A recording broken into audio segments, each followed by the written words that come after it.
Back again, and today we are testing this two-handed mace. I made this mace a couple days ago out of some railroad spikes and a piece of rebar. As you can see, we've got some elephant heads going on here and some goat kind of heads going on here. So we've got a pretty cool little mace. Let's get around to the testing. At this point, you guys have gotten pretty used to seeing the first test we do here, which is our brick test. So let's go ahead and give it a couple schwacks, shall we?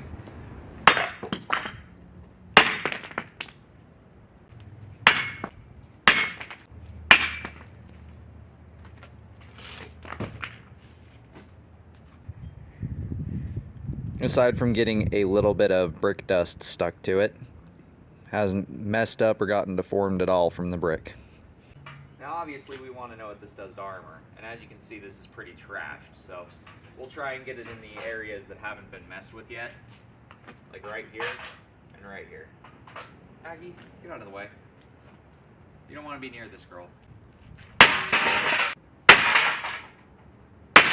So it does a pretty good job of denting the armor and leaving some scuff markings. It sheared a pretty good hole into it. Gotta do the bone test.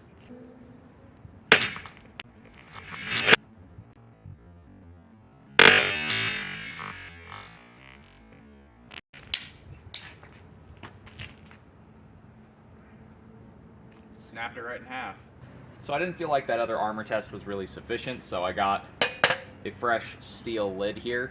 This stuff is quite a bit thicker than that steel lid was, and it's got a lid to it. So we can treat this almost like the face portion of a helmet, and these would be like the radiuses, I guess.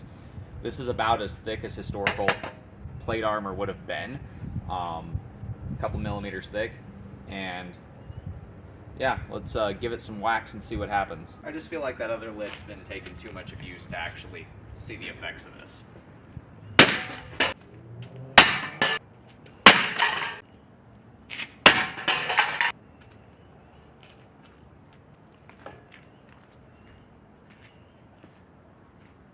So, I think that would definitely ruin your day. This is supposed to swing out this way. And we've caved it in and actually busted the rivets inside of here that hold this plate into this metal.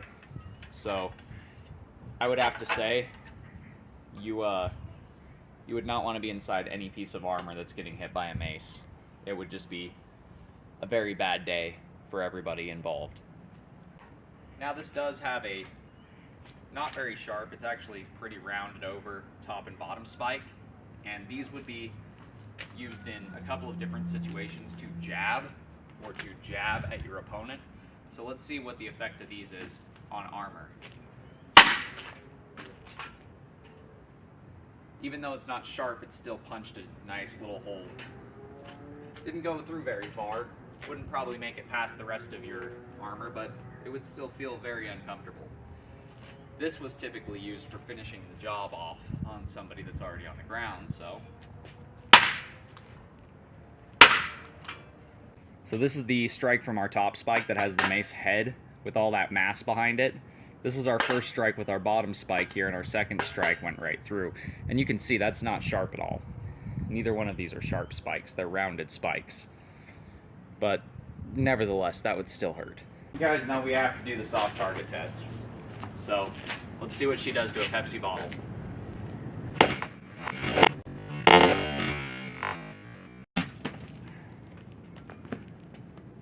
Well, you can see it punched a gnarly hole right through that, ripped it wide open. What about a good old-fashioned sideways swing?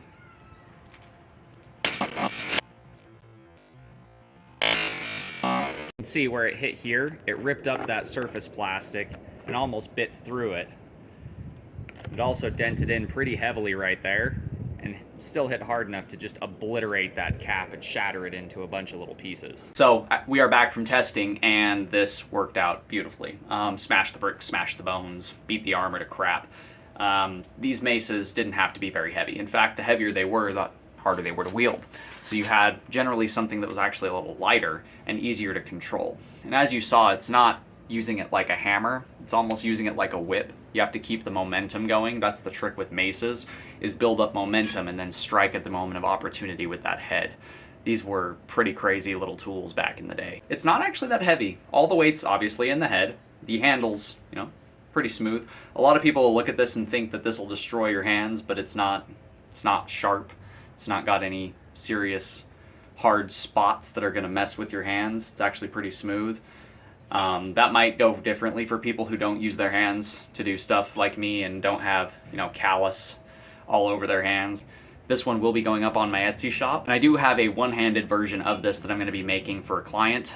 Somebody wants one that's a shorter, little smaller head, one-handed variant of this. So I will be doing a video to show you guys, how I do this process of making the mace head in case you guys want to try and make one, or in case you guys are interested in picking one up for yourselves. Hope you guys liked the video. If you do, you know what to do. Do that thing right there. Helps the channel grow, helps us reach more people. And until next time, God bless. Stay sharp out there. If you're looking for a custom sharp object, or a hammer, or a mace, check out my Etsy store.